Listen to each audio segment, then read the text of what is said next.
नमस्कार, मी दिलीप स्वामी, जिल्हाधिकारी तथा जिल्हा दंडाधिकारी छत्रपती संभाजीनगर बोलतोय। आत्ताच जिल्हा आपत्ती व्यवस्थापन प्राधिकरण समितीची बैठक संपन्न झालेली आहे। माननीय पोलीस अधीक्षक, माननीय पोलीस आयुक्त आणि माननीय मुख्य कार्यकारी अधिकारी जिल्हा परिषद आणि सर्व सदस्य समिती यांच्या उपस्थितीमध्ये आणि आर्मी ऑफिसरच्या उपस्थितीमध्ये काही निर्णय घेण्यात आलेले आहेत।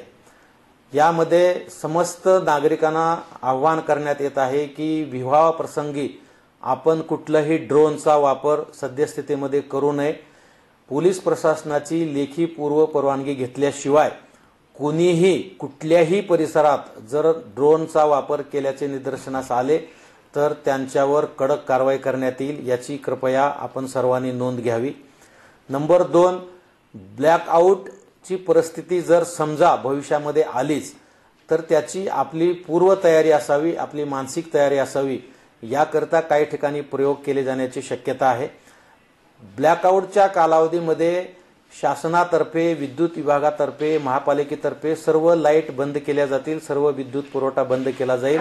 पण आपण स्वतःहून आपल्या घरचे इन्व्हर्टर किंवा जनरेटर त्या काळामध्ये चालू ठेवायचे नाहीत। आपल्या घरच्या कुठल्याही लाईट, मग त्या बाहेर उद्यानातील असतील, घरावरच्या असतील, परिसरातील असतील किंवा घरातल्या असतील, त्या सुद्धा लाईट बंद करायचा आहे आणि कंप्लीट ब्लॅक दिसलं पाहिजेत, कंप्लीट अंधार दिसला पाहिजेत। अशा पद्धतीची आपली तयारी असली पाहिजेत। म्हणून आपण घरच्या प्रत्येक सदस्यांना ही गोष्ट अवगत करा। ब्लॅकआउट ऑफिशियली घोषित झाल्यानंतर खिडक्यांचे पडदे हे अतिशय जाड असले पाहिजेत। आतला कुठलाही प्रकाश बाहेर येता कामा नये। मोबाईलची बॅटरी किंवा आपली रेग्युलर बॅटरी आपल्याला वापरता येणार नाही।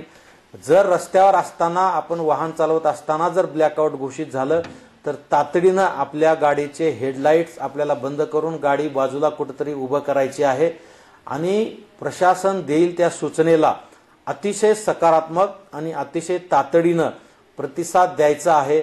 एवढं आपण सुजाण नागरिक म्हणून लक्षात घ्यावं असं आमचं आव्हान आहे।